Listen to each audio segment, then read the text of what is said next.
Fala, galera. Bom, a aula de hoje é sobre pacientes queimados. Então, vamos lá? Bem, gente, o que é importante vocês saberem de pacientes queimados? Terapia nutricional. Então, vai lá, volta, vê novamente a aula de terapia nutricional, porque falar de pacientes queimados é falar de terapia nutricional, tá? Então, iniciamos aí com uma questão que daqui a pouquinho a gente vai responder, que fala exatamente da terapia nutricional nesses pacientes. Então, quais são as alterações fisiológicas que são comuns ocorrer e ser observadas no paciente queimado? Gente, é muito comum hipermetabolismo. E a gravidade da queimadura, a terapia nutricional vai ser influenciada por diversos fatores. Que fatores são esses? A gravidade da lesão, né? A extensão, principalmente, da lesão, a profundidade, né? Em que extensão, que grau que está essa queimadura, a localização, em que região que acometeu essa queimadura, o agente causador da queimadura, e vai ser influenciado pela idade. Então, crianças e idosos vão apresentar um risco nutricional muito maior.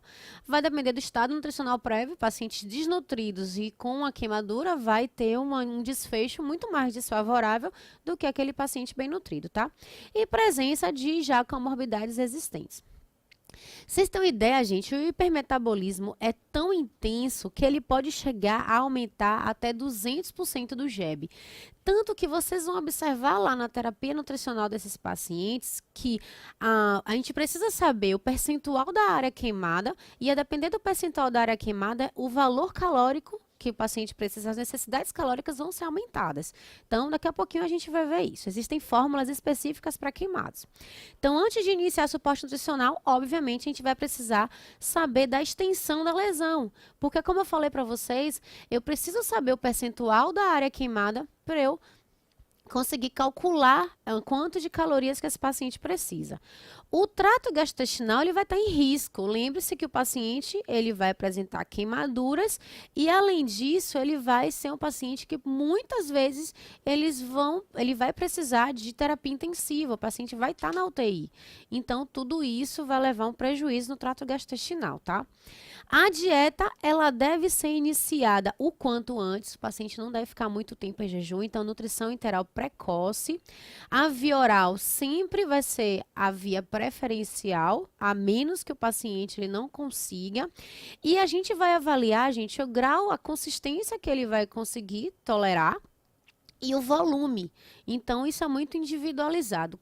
Vai ser dieta líquida, vai ser dieta pastosa, vai ser dieta normal, vai depender da tolerância do paciente. E o volume, a quantidade, então, tudo isso vai depender do paciente, tá? Então, isso é muito individualizado. Mas é importante vocês avaliarem consistência e volume.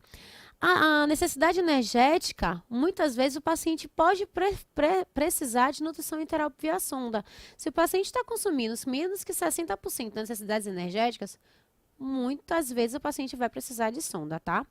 Então, lembrar aí que a nutrição enteral pode prevenir a hemorragia digestiva, uma vez que o próprio alimento, quando o paciente consome alimento, pode, a depender do grau de maciez ou do grau de severidade do alimento, pode agredir a mucosa trato gastrointestinal e culminar, predispor a hemorragia. A nutrição enteral não tem isso, dieta líquida, e previne também manutenção da barreira da mucosa, porque previne o jejum prolongado, tá? Então, a nutrição precoce é a via preferencial.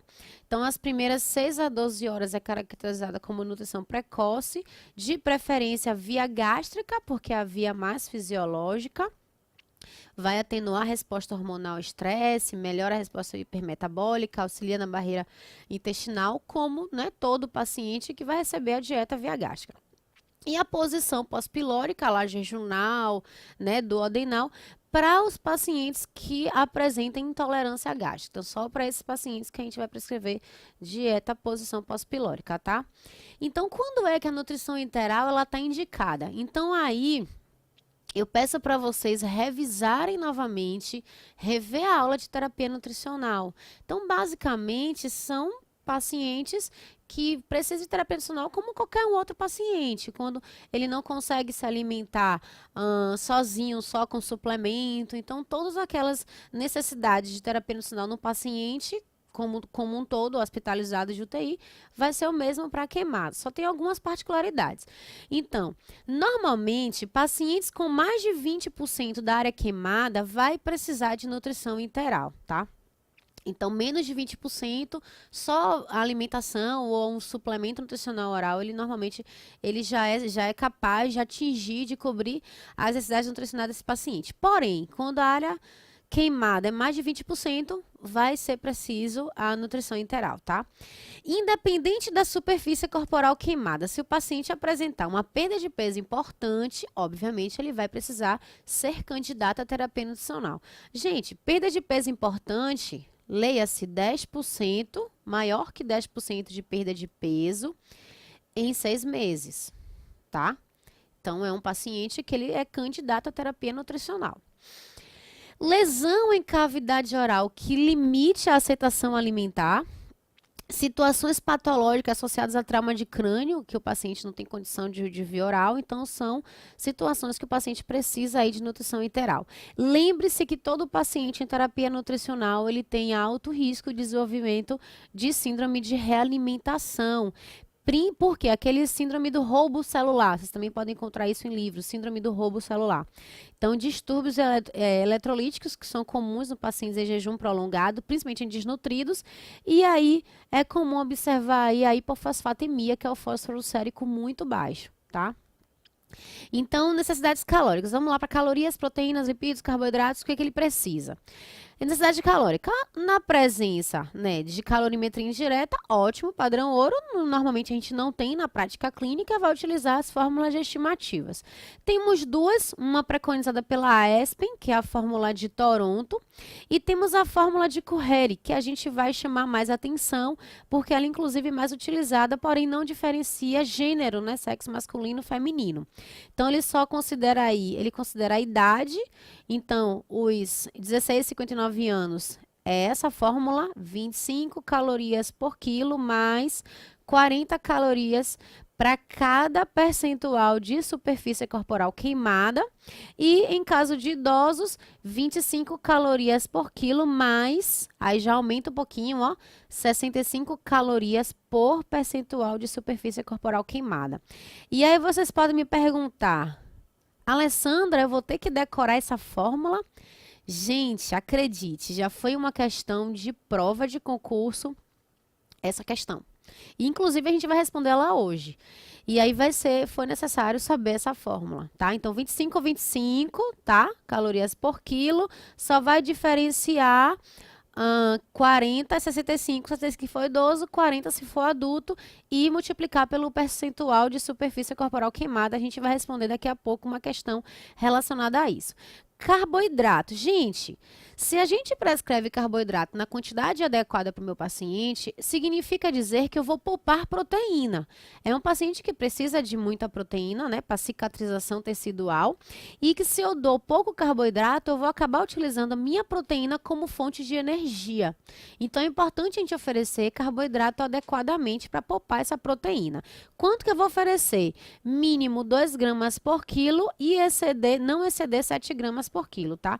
Isso dá normalmente uma dieta normoglicídica, 55 a 60%, não oferecer mais do que isso, que pode ocorrer alteração do metabolismo do carboidrato. Em relação a proteínas, é um paciente que vai precisar de muita proteína, a dieta é hiperproteica, justamente para restabelecer aí esse processo de cicatrização, manter relação calorias por grama de nitrogênio 100:1, isso também já foi perguntado em prova de concurso. Então, normalmente, ó, 1,5 a 2 gramas por quilo em adulto e crianças 1,5 a 3, tá? Dieta hiperproteica. No caso dos lipídios, gente, a gente vai oferecer, para fechar o 100%, oferece o normoglicídica, hiperproteica, o restante que sobrar é de lipídio. Então, normalmente está abaixo de 35% do VET, tá? Em relação a fibras, é muito comum constipação nesses pacientes por conta dos opioides e sedativos que são utilizados nesses pacientes, então eles podem constipar. Então é interessante fibras e líquidos para esses pacientes, tá? Então, respondendo àquela questão, o que a questão fala? O grau de hipermetabolismo ele é proporcional apenas à gravidade da lesão. Não, gente. Claro que não. Como eu falei, vai depender de diversos fatores, a extensão, a profundidade, então a idade do paciente, então muita coisa é levada em consideração, tá? O gasto energético é dependente do percentual da superfície corporal afetada, verdade verdadeira. Por quê? A gente viu que tem fórmula de estimativa de calorias que inclusive considera o percentual da superfície queimada, tá? Então verdadeiro. O tratamento clínico nutricional deve levar em conta a gravidade das lesões, além de doenças crônicas associadas. Verdade, com certeza. A gravidade da lesão e o hipermetabolismo são contraindicações da nutrição integral em pacientes queimados? Claro que não. Então, isso aqui é errado, tá? Então, nossa alternativa correta é a letra D. Cansaram? Bora para mais uma? Aí, essa é a questão que fala do cálculo do VET. Olha que questão. Então, vamos lá. CLS, sexo feminino, 42 anos, deu entrada no centro de tratamento de queimados do hospital com 20% da superfície corporal queimada. Então, lembre-se aí da idade e o percentual que deu foi 20%. Sua avaliação registrou os seguintes dados. Peso usual, isso é importante também saber, ó, 70 quilos. O valor energético, segundo a fórmula de Correr, é qual? Pois é, gente, perguntaram isso. A nossa resposta é 2.550. Como foi que chegou nesse valor? Vamos lá aplicar a fórmula. Ela tem 42 anos, então, ó, a fórmula é essa, 25 calorias por quilo, mais 40, porque ela é adulta, se fosse idosa seria 65, por percentual de superfície queimada. Então, substituindo aí as perguntas, 25 vezes o peso é 70, mais 40 vezes o percentual de superfície queimada, a gente viu que é 20%. Então, ó, 25 vezes 70 deu 1.750, 40 vezes 20, 800. Somando os dois, 2.550. Então, foi pergunta de prova. É interessante saber essa fórmula. E aí, vocês matam a questão e passam na frente de um monte de concorrente seu, tá? Então, gente, ficamos por aqui. Até o nosso próximo encontro.